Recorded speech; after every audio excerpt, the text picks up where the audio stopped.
All right, so let's go ahead and take a look at your next tune here. This is going to be Corriechollie. So in Corriechollie, we have a lot of technique that you've already done in exercises, but not necessarily technique that you've done in tunes before. So let's take a look at what we have in the tune.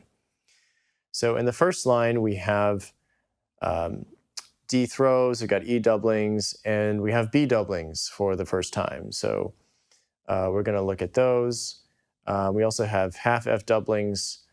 Throughout the tune, we have D strikes, high G doublings, a lot of D throws, and G grace notes and high A doublings as well. So it's a good collection of technique that you've learned up to this point. So let me go ahead and play for you the tune at 50 beats per minute, and let's see how we do.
All right, so let's look at some areas that could potentially be problem areas for you in this tune. So exercise 1, we have looking at going from the E doubling down to the B doubling, which is not something you've done before. So let's go ahead and look at how we would do that without the metronome, and then we'll do it with the metronome as well. So we're going to want to do it nice and slowly first here to make sure that we're getting both the grace notes in each of these doublings, starting with the E doubling.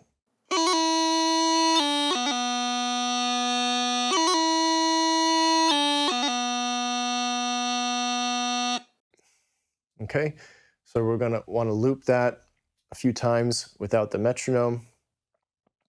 And then let me go ahead and play it for you with the metronome at 50.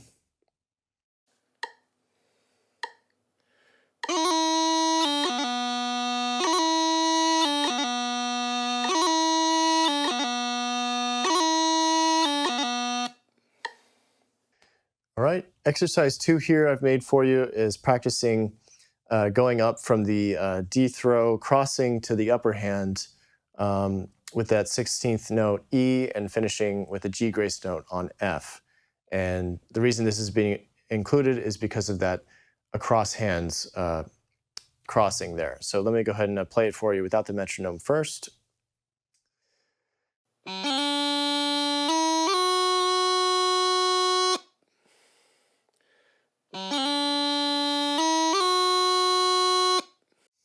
All right, and with the metronome.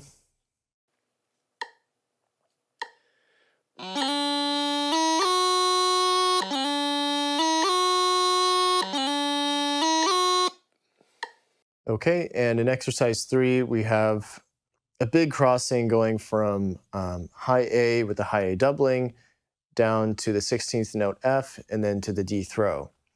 So a lot of hand movement here, which is why this is also being focused on in the supplemental exercises. So let me go ahead and play it for you without the metronome and then with the metronome.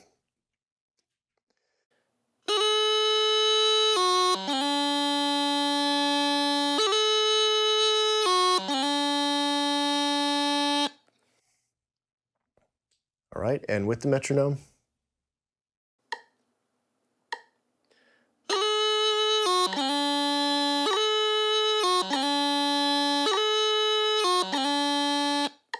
Okay, and then finally in exercise 4, we have the D throw going up to the F, and then finishing with the E doubling. So again, this is crossing between the hands, and we have this E doubling after the F, which can be challenging since we have to pick up this F finger and execute the grace note going down to E there cleanly before doing that F grace note there for the E doubling. So let me go ahead and demonstrate it to you without the metronome first.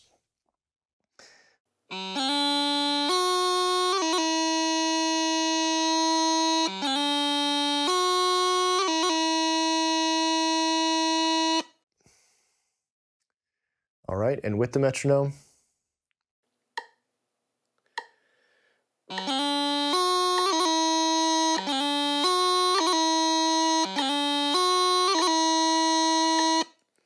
All right, one more thing to point out about this tune is that it does have a second ending. So just like we've had second endings before, anywhere you see the bar over a measure or a section or a line that has 1 under it, that's going to denote the first ending. So you play that the first time through the repeat, and then it's going to be exchanged with whatever is underneath the bar or boundary with the number 2 underneath it. And the second time you play it, basically you skip over the first section and play the second section instead, just like I did for you in the recording. So let me finish off here by showing you how to play Corriechollie up to speed. And again, this is not to encourage you to try this right away, but to just give you an idea of where you should be ending up eventually with this tune, playing it up to tempo, okay? So this is Corriechollie at 74 with the metronome.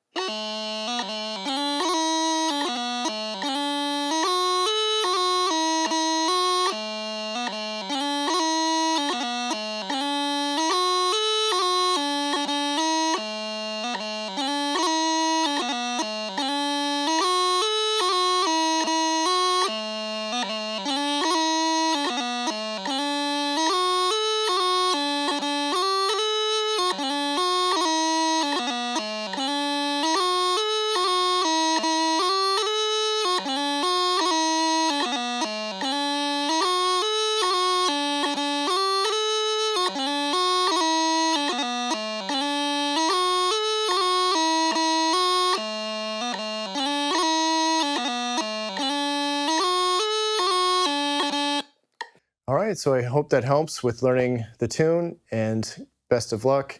I will see you in the next video.